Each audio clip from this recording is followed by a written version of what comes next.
There's no more dangerous health factor than being overweight. The nurse practitioner said, "You have Hashimoto's." And I was like, "No, don't put a label on me." So I went from a waistline of 48 pants and I barely fit into them to now 38. Being overweight and trying to lose it and keep it off. I knew all of that, and nobody would ever lose an ounce. In fact, the average client of the clinic had gained 14 pounds. What would you want people to walk away with from today? I'm going to really recommend.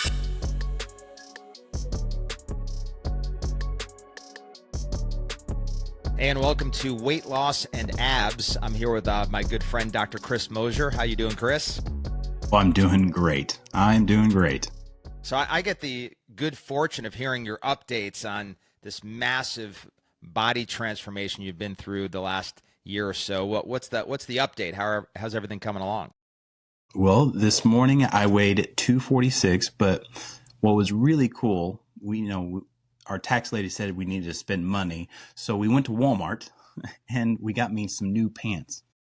One said, "You look awful in your old pants," because I was trying to use them as much as possible. So I was still wearing 48s and I would zip, it's almost like zip tying my belt together.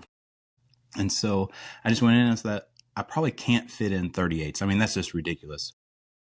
I'll probably have to get 40s, the waist, and 38s fit perfect. I probably could have squeezed into the 36s. So I went from a waistline of 48, pants, and I barely fit into them to now 38s. And so, yeah, my life has radically changed, and it's more than just the weight loss. It's a mental aspect as well, but yeah. So I was going to say you should burn the bridges and get rid of all the old clothes, but have you ever seen the before and after where somebody's holding up their old pants? You'll have to take some of those pictures. Yeah, we're going to have to take some of those pictures. Then we'll get rid of them. That's right. Yeah, you got it. Like I said, burn the bridges, make it so that you are not allowed to buy new clothes that are bigger anymore. Absolutely. So, I've been doing this a long time. I was actually, I don't think I ever told you this, but I was a weight loss counselor. When I was getting my nutrition degree, they made you work in a weight loss clinic. So they kind of got this free labor out of their students. And when I was there, I was an athlete. I was a wrestler trying to make the Olympic team. So I really didn't understand people's issues with their weight. Like my parents dealt with their weight all their short lives. And so I understood the challenge of being overweight and trying to lose it and keep it off. I knew all of that. But I figured, well, we've got this program in this weight loss clinic. People are coming in, paying good money, meeting with me a couple times a week. Well, we just put them on this formula, so you want to lose this much weight. Here's what you can eat. We'd hand them all the recipes, meal plans, everything else. And nobody would ever lose an ounce. In fact, I looked at the records of the clinic. The average, and this is crazy, the average client of the clinic had gained 14 pounds in a weight loss. That's an epic fail. Yeah. So it just further solidified how challenging this is, and really led to, now I've, written all kinds of books on it and counseled thousands of people, but that was my first really massive impression of the challenge of weight loss, is that here you came and you paid a lot of money, met with a counselor, got a personalized program just for you, that really wasn't that hard to follow. It wasn't like severe deprivation, and the average person gained 14 pounds. And some of these people had diabetes, heart disease, like they were there or they're going to die, and they still gained 14 pounds. So always there's that. I always like to start this off with this mental hurdle you've overcome, because a lot of people start weight loss programs with full intention of finishing them and staying on them. People need to do it in so many cases. They have diseases, conditions that are highly dependent on that weight staying off. And yet, even when it's life or death, they can't do it. So kind of help us out here. You've made obviously huge, not just transformation in pants, but there's been this mental shift that's taken place where, this has become truly a new lifestyle, from diet to exercise and everything else you're doing. Absolutely. Well, I was thinking about yesterday, when I was getting these pants, and, you think about somebody that's really successful in their endeavors, in their business or whatever, and they have the mindset, if they're a self-made millionaire, let's just use that for example, that if they lost everything, they know that they could get it back, because they know what to do. And I thought, if I gained all of my weight back, heaven forbid, whatever, I know I would lose it back, because there's such a mental shift. We all know that losing weight is the easiest and hardest thing to possibly do. And what I mean by easiest is, if I had on my table here, I had McDonald's or donuts or something, is sugary, right? And then I had a really well-made salad, cut up steak, spinach, avocado in it, just really good. Now I'm making you hungry just thinking about, what I eat. Yeah. Well, obviously, anybody listening to this, even if you're struggling with weight, you would pick the salad because, yeah, that's so good. The salad takes time. It takes preparation. And so that's really, we all want to eat healthy. It's just, we get stressed, we get busy, and we want to go for that quick fix. And so, yeah, there's a huge mental aspect, but there's the biomarkers that we want to get into with testosterone. That's changed my life. Yeah, and part of this show today, we wanted to really get into the changes that happen physiologically in your body. Like what actually occurs when you lose weight. And for people that are just hearing us for the first time, it's not that you just lost weight. Like, you've become a fitness-minded person. Like, you train. My comment when I watch your training videos is that we need to call the Indianapolis Colts. I think we need to get a tryout here, because the kind of training you're doing is intense. Where when I first met you, anything outside of like basketball or long walks really wasn't on your radar to any great extent. I mean, you lifted heavy weights and you would do some of that, but getting into the kind of shape you're in now, it's radically different. And again, that takes a quantum leap in not just the workouts, obviously, but in a certain mindset. People, and this is why it's so great. We make such a great pair. People look at me and go, "Oh, you're a workout guy, so of course you work out hard." Or, "Hey, you're just one of those nutrition guys that like to eat healthy food." But what if you could become that? What if anybody could become that? And you've kind of proven that anybody can become that. You can become somebody that likes to eat healthy. You can become somebody who actually loves to get in great shape. Anybody can become that. And I think that's the hope of this show, is that transformation, that transition into being a healthy person can happen. There's these identities we walk around with where people say, I'm not a workout person. I'm not a healthy food person. And that just isn't true. That's a bad label. It's a bad identity. It can be changed. Well, you think about just how, I believe it's in the book of James in the Bible, where, slow to anger, slow to speak, and things like, what I'm talking about. Well, you think about this, you have one mouth but two ears. So every time you say, "I'm fat, I'm ugly," whatever, you hear it twice as much. So if you continue to say, "I'll never lose weight," or "I can't do this," or "I can't do that," or "I'm not a fitness person," you hear that. And then you start to actually believe, because there's wiring in the brain, which obviously far more than I do, but that's something I've overcome just personally. Yeah, and Bibles are a great example too, because it's a change in identity that occurs quite often when they change their name. So you change your label, change your identity, change your name. So you take like Simon, which means weed, so just not very stable, not very accountable, swaying in the wind. They changed Simon to Peter, which is Petros, or rock. So he went from a very breakable, bendable weed to the rock you can stand on. That's a change in identity, a change in label. You had Jacob, which means deceiver or heel grabber. He turns him into Israel, which is the father of the nation. That's a transition in identity and who they, what they were about. And so, we want to make that same change here for the people that are watching. So let's get into the biomarkers for a minute then, just because it's not just that it's changed the scales for you or got you into smaller shirts.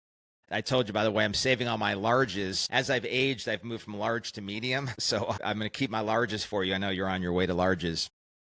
Absolutely. Well, we need to make a trip to Disney. It's getting cold here, so we're on our way. We'll just stop by. We'll pick them up and Absolutely, yes, yes. I got them in a box for you. I don't think the pants, those are 30s, so that may not be, and they're 32. I'm kind of short, so you're those are never gonna, maybe for your children, but the Yes. I have shopped in the kids section before. It's cheaper and more my size. So talking biomarkers here. So when we looked at your blood at 100 pounds heavier, there were diagnosable diseases. I mean, there was a big concern. I mean, I normally don't get overly worried about blood work because I see it. I see there's a problem. We put people on a protocol and we improve it, get them healthier, change their blood to healthy. But in your case, it was so extreme. We were calling out some experts and some people to help us along to try to deal with. You had a TPO, so you had what's considered Hashimoto's disease, where your body's attacking your own thyroid. That was off the chart. And then given the fact that that interacts so strongly with the adrenal system, which makes your hormones, the testosterone was really low. So of course there's all kinds of overreaction that somebody can make, which is we're going to start putting you on steroids for your Hashimoto's, start injecting you with testosterone to try to get testosterone levels up. And all that's really aggressive, especially because you're a young guy. That's really, in your early 30s is a really too early to start doing that kind of work, and likely was not going to pay off well in the future. But instead, again, we adopted this new lifestyle, and you saw a radical change in the blood. Oh, yeah.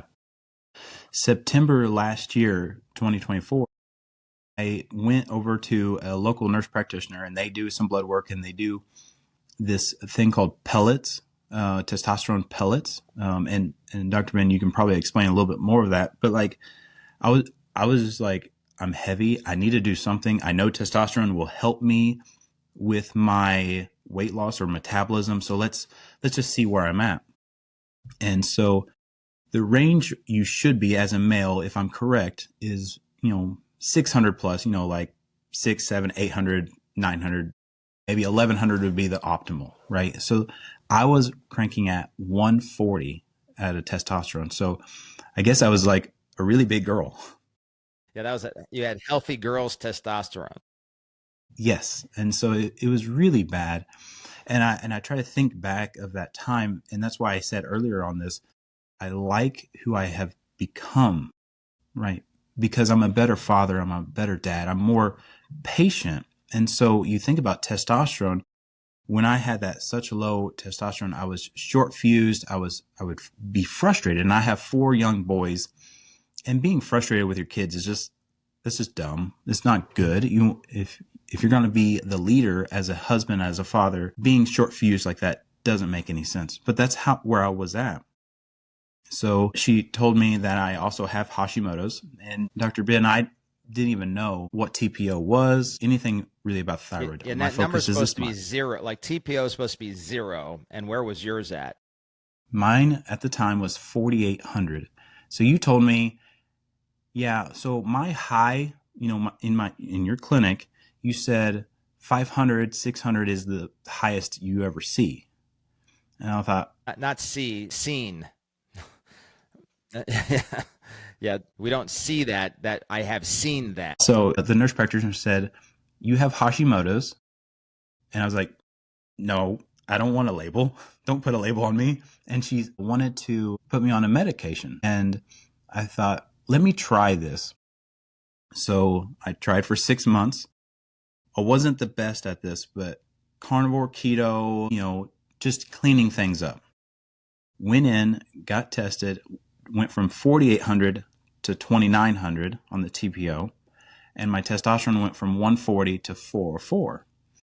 Now, this was a radical shift for me because mentally. And just real quick too. Go ahead.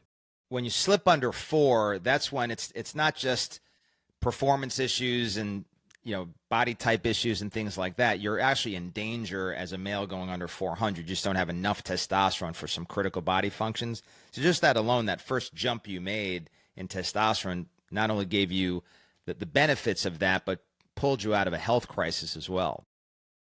Absolutely. Well, so after the midway test, I thought if I can kind of clean up my diet and make these changes, and I make these radical shifts in my biochemistry, what if I go extreme? What if I start incorporating fasting? What if I incorporating laying out in the sun a little bit? What if I incorporate ice baths? So that's what I did. And I went even more extreme, cutting out gluten and dairy.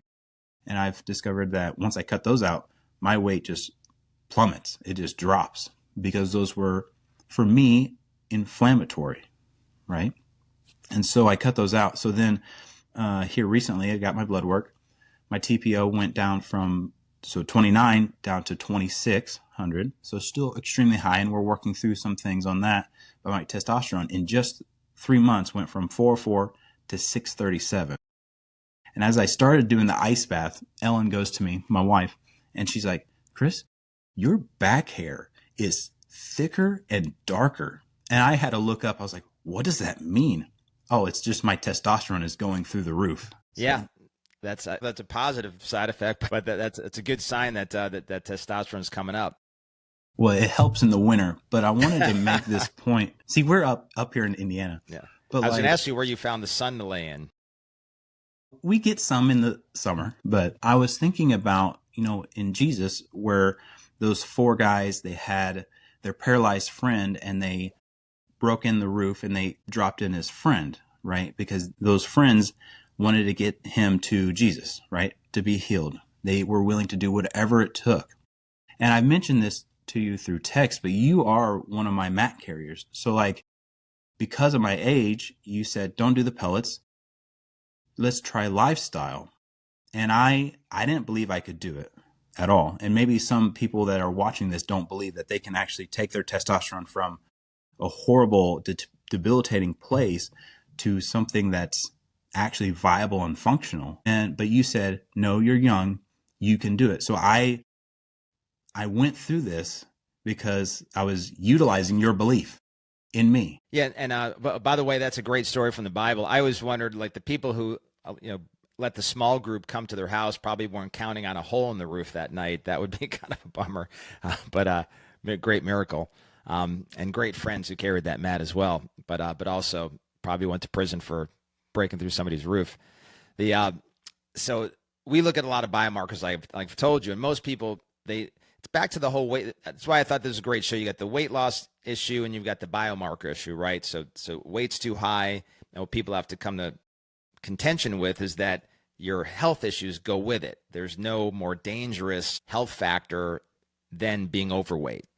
I was looking up, for example, with breast cancer, and they've got, they look at these genes, and if you've got certain, like the BRCA1 gene, for example, they're going to recommend, radical mastectomy and all of this. But yet the chance of the gene giving you cancer is just over 50% of what actually gives you cancer, which is being overweight. You got a 60% versus a 36% chance. So if you're overweight, there's a 60% chance of breast cancer, 6% increase in risk. With the gene, it's 36%. So it's much worse to be overweight than have the gene. And so that lifestyle change not only is about smaller pants, but you get this radical change in biomarkers that mean everything to your health. I always encourage everybody to get your blood test taken a couple times a year from somebody like us that's going to do more of a functional medicine evaluation. We look at a much wider range of biomarkers, like TPO is one that most medical doctors don't even take. So they wouldn't even know you have Hashimoto's because they would have only looked at your TSH. So, looking at a much wider range of biomarkers, but then rather than running to medication and feeling like you're stuck, like I said to you, listen, in early 30s, you can fix this. We can change your lifestyle. You can fix it. Now, you're 55, 60, and now you're no longer producing hormones because you've let your body kind of tank over many years. We're probably doing pellet therapy. Well, let me ask you this. So now that I've increased my testosterone at this age, so I'm actually 36, so I'm upper 30s. Okay. Wow. Yeah, I'm so old now. But now that I've done that and I maintain this, how much easier will it be to maintain when I'm, old and senile, like your age? Yeah, I'm up or something. It's really rough. If you've let yourself go in the hole for decades, it's a much rougher trip out of the hole. And so, everybody's got hope. I mean, everybody with the right lifestyle choices to make the kind of mental shift you have and the kind of lifestyle transformation you've been through, that's going to work at every age. But ideally, you don't let yourself get there. And for people who we hear all the time, like a lot of the reason I'm still passionate about doing a show like this and out there speaking and writing books is my dad died younger than I am right now. And he didn't make the shift. He would lose weight, gain it all back, lose weight, gain it all back. And, was a very heavy guy, didn't take very good care of himself. And the thought was, there's time. You think, well, there's time to get this under control. There's medication that'll get it under control. And so he ran out of time and was on the medications, and it didn't work, and he died young. And so this is something to, get your blood work done, listen to the show, make transformations like Dr. Chris has made. I think, we like to make sure there's a takeaway from the call today, Dr. Chris. So, you already gave a little bit of information on some lifestyle changes people might be able to make. What would you want people to walk away with from today? I'm going to really recommend the ice bath. I know it sounds ridiculous, and I've even been telling patients about ice bath, and they look at me funny and they think, oh, that's crazy. But you think about our body has inflammation, right? And when you get into an ice bath, you decrease your inflammation, but then there's a level of endorphins and serotonin, and I can't explain it, but I get in and I'm freezing and it like kind of burns. It's so cold, right? But when I get out, there's a euphoric feeling. I would really, if you are serious about changing your life and changing your health, I would get into ice baths. And so there's different ways you can do it, but really just cold water in your bathtub, take ice out of your freezer, throw it in there, jump in. I mean, that's the simplest. You can spend a lot of money on an ice bath machine and things like that, and that's fine. I did, but that's because it's part of my life now. But to get started, that's what I would do. Awesome. And well, congratulations again on the getting in the 30s with those pants from Walmart. When you come to Disney, too, we're going to have to take you to, I know Indiana, you don't have many choice. We're going to go to maybe Lululemon or Macy's or something, Nordstrom's Rack, something like that for you. I get you some 38s in a nicer pair of pants. I'll be in 34s by then. All right. Well, bless you, everybody. Appreciate you watching and listening. Remember who you are.